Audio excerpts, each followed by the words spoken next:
بہت سے لوگ اپاہج پیدا ہوتے ہیں، مثال کے طور پہ کسی کا ہاتھ نہیں ہوتا، آنکھ نہیں ہوتی، بہت سے دیوانے پیدا ہوتے ہیں، بہت سے. نمبر 1، اللہ سبحانہ تعالیٰ اگر کسی کی کوئی چیز سلب کرتا ہے تو اس کے بدلے میں اس کو ضرور کچھ نہ کچھ بدل دیتا ہے. جس کی بینائی نہیں ہوتی اس کے دوسرے حواس اتنے تیز ہوتے ہیں جتنے میرے اور آپ کے ہو ہی نہیں سکتے. تو اللہ اگر ایک محرومیت دیتا ہے تو اس کا بدلہ ضرور دیتا ہے. لیکن اگر کوئی ایسی محرومیت ہو جس کا کوئی بدل نہ ہو اس دنیا میں، تو آخرت میں اس کا اجر بہت زیادہ ہوتا ہے.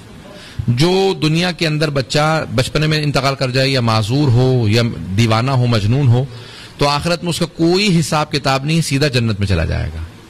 اس کا آخرت میں بدل ہے. کچھ لوگ ایسے ہوتے ہیں جو دنیا میں آ کے اپاہج ہو جاتے ہیں، یا دنیا ہی میں اپاہج آتے ہیں، ٹانگ نہیں ہے، پاؤں نہیں ہے، ہاتھ نہیں ہے. میں یہاں پہ ایک واقعہ سنا دیتا ہوں تاکہ تھوڑا سا آسان ہو جائے سمجھنا. علامہ امینی صاحب الغدیر، جنہوں نے الغدیر لکھی 20 جلدوں پہ، 11 جلدیں چھپی، اب تک 9 جلدیں اب تک نہیں چھپ سکی، وہ رجال کی بحث اب تک نہیں چھپی. تو انہوں نے 20 جلدوں پہ الغدیر لکھی واقعہ غدیر کو ثابت کرنے کے لیے، اور ایک بھی روایت شیعہ کتاب سے نہیں لی. الغدیر پوری کتاب لکھی اہل سنت کی کتابوں سے کہ 20 جلدوں میں ثابت کیا کہ غدیر خم کے اندر رسول خدا نے علی کی ولایت کا اعلان کیا. ان کا ایک پاؤں لنگڑا کے چلتے تھے، پاؤں خراب تھا. وہ خود کہتے ہیں کہ میں حرم امیر المومنین میں نجف میں رہتے تھے، بچپنے میں نجف چلے گئے تھے، پوری زندگی نجف رہے تھے. الغدیر لکھ رہے تھے، مجتہد بنے تھے، پوری زندگی گلا دی تھی حرم میں خدمت کرتے ہوئے، نماز وہیں پڑھاتے تھے. الغدیر لکھ رہے تھے. وہ کہتے ہیں کہ شب جمعہ میں حرم میں زیارت پڑھ رہا تھا، جناب امیر کی زیارت پڑھی، اس کے بعد زیارت وارثہ. شب جمعہ میں مستحب ہے امام حسین کی زیارت. کہا میں نے جناب امام حسین علیہ السلام کی زیارت پڑھی، 2 رکعت نماز پڑھ کے میں گھر جانے والا تھا، اچانک دیکھا کہ ایک آدمی جو اپاہج تھا وہ بھی اسی طرح سے لنگڑاتا ہوا آیا، زری پہ ہاتھ رکھا، ایک بدو عرب. اس نے کہا یا علی کل صبح تک میرا پاؤں ٹھیک ہو جائے، نہیں تو میں آپ کو مارنا چھوڑ دوں گا. علامہ امینی کہتے ہیں میں گھر جا رہا تھا، رک گیا دیکھنے کے لیے کہ کیا ہوتا ہے. آپ کہنے لگے کہ جس طرح سے اس نے مانگا ایسا جیسے کوئی قرضہ دے کے گیا وہ ادھار واپس مانگ رہا ہو، میرے پیسے واپس کرو. میں نے دیکھا کہ اس میں کوئی ادب نہیں، مانگنے کا کوئی سلیقہ نہیں. پھر اس کے پاؤں کو دیکھا، گارا لگا ہوا، اس کا مطلب ہے وضو بھی کر کے نہیں آیا، گارے سمیت ایسے ہی آ گیا. پوری رات اس کو دیکھتا رہا، قرآن پڑھتا رہا، دعا پڑھتا رہا، لیکن دیکھتا رہا یہ کیا کر رہا ہے. پوری رات کبھی سو رہا ہے، کبھی ادھر اس کو دیکھ لیا، اس کو دیکھ لیا، نہ کوئی دعا پڑھی، نہ کوئی زیارت، نہ قرآن، کچھ نہیں. پوری رات اس کو دیکھتا رہا. پھر اس نے جیسی اذان ہوئی فجر کی، اس نے نماز وغیرہ کی کوئی تیاری نہیں کی، فوراً چل کے دیکھا میرا پاؤں ٹھیک ہوا یا نہیں ٹھیک ہوا. دیکھا تو اس کا پاؤں ٹھیک ہو گیا، اور کوئی خوش بھی نہیں ہوا. زری پہ ہاتھ رکھا، یا علی شکریہ میرا پاؤں ٹھیک ہو گیا، میں جا رہا ہوں، خدا حافظ. اس کا تو پاؤں ٹھیک ہو گیا، میرا دل ٹوٹ گیا.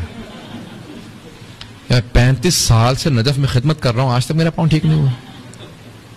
علامہ امینی کہتے ہیں 35 سال سے، اور الغدیر لکھ رہا ہوں پچھلے 20 سال سے. لیکن کہیں گے میری میں اتنی جرت نہیں تھی کہ میں مولا سے شکوہ کر سکتا.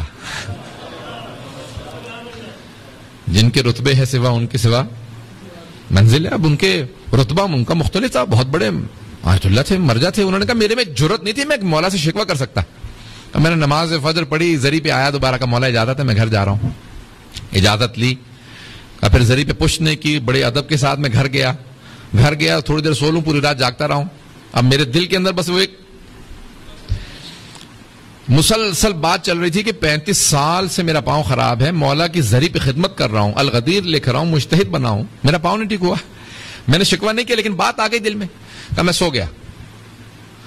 جیسے سویا فوراً خواب میں امیر المومنین کی زیارت ہوئی. مولا آئے اور آنے کے بعد ایک جملہ کہا اے عبد الحسین امینی، جہاں تک تیری الغدیر کا تعلق ہے تو میرا حق ہے کہ تو لکھے. میں اس کا وہی ادراک کر سکتا ہے کہ جو اس معاملے کو سمجھے کہ مولا فرما رہے میرا حق ہے کہ تو لکھے، میرا حق ہے، میری ولایت کا تجھ پہ حق ہے. کہ اوروں میں صلاحیت نہیں ہے کہ وہ لکھ سکیں، تجھ میں صلاحیت ہے، یہ میرا حق ہے کہ تو لکھے، میرا حق ہے کہ تو الغدیر لکھے. نمبر 2، جہاں تک تیرے اجتہاد کا تعلق ہے آخرت میں بہت بدل ہے، اور الغدیر کے بھی بدلے میں تجھے میں آخرت میں جو کچھ ملے گا دنیا میں تو سمجھ ہی نہیں سکتا. لیکن جہاں تک تیرے پاؤں کا تعلق ہے تو جانتا ہی نہیں ہے کہ اس بیماری کا آخرت میں بدل کیا ہے. اگر میں تیرا پاؤں ٹھیک کر دوں، اور میں طاقت رکھتا ہوں، ولایت رکھتا ہوں، میں ولایت رکھتا ہوں تیرا پاؤں ٹھیک کر دوں، لیکن نہیں ٹھیک کر رہا کیونکہ تو جانتا نہیں ہے آخرت میں بدل کیا. اور سن، اگر تم مجھ سے یہ بھی کہہ دینا یا علی میں ماننا چھوڑ دوں گا میرا پاؤں ٹھیک کر دیں تب بھی تیرا پاؤں ٹھیک نہیں کروں گا. نہیں توجہ سے سنیے گا. کہا کیونکہ وہ جو کہہ رہا تھا نا کہ یا علی میں ماننا چھوڑ دوں گا وہ واقعا ماننا چھوڑ دیتا. اس کا بس اتنا ہی مان تھا پاؤں ٹھیک ہوگا تو مانوں گا نہیں تو نہیں مانوں گا. کہ تو اگر مجھے کہہ بھی دے کہ میں یا علی آپ کو ماننا چھوڑ دوں گا میں تیرا تب بھی پاؤں ٹھیک نہیں کروں گا کیونکہ جانتا ہوں تو جائے گا کہاں. یہاں ناراض ہو کے باہر نکلے گا وہاں پھر واپس آ کے مجھ سے معافی مانگے گا یا علی جسارت ہو گئی مجھے معاف کر دے. کہ مجھے پتا تو کہیں نہیں جائے گا. کہ لیکن وہ اس کا ایمان بس اتنا ہی تھا. عزیزان گرامی بعض اوقات دنیا کے اندر چھوٹی چھوٹی پریشانیاں بیماریاں پریشانیاں ہوتی ہیں انسان کو معلوم نہیں ہوتا آخرت میں اس کا بدل کیا ہے. اللہ اگر ایک چیز سے محروم کرتا ہے تو اس کے بدلے میں اس دنیا اور آخرت میں کیا دیتا ہے وہ ہم نہیں جانتے. اگر بات واضح ہے تو انشاءاللہ تعالیٰ یہ جو آزمائشی دنیا کے اندر آتی ہیں ان تمام چیزوں کے بدل ہوتے ہیں. ان تمام چیزوں کے آخرت کے اندر بدل ہے. چاہے وہ معذوری ہو کوئی بھی چیز ہو اس کا آخرت میں بہت بڑا ہمارے لیے بدل موجود.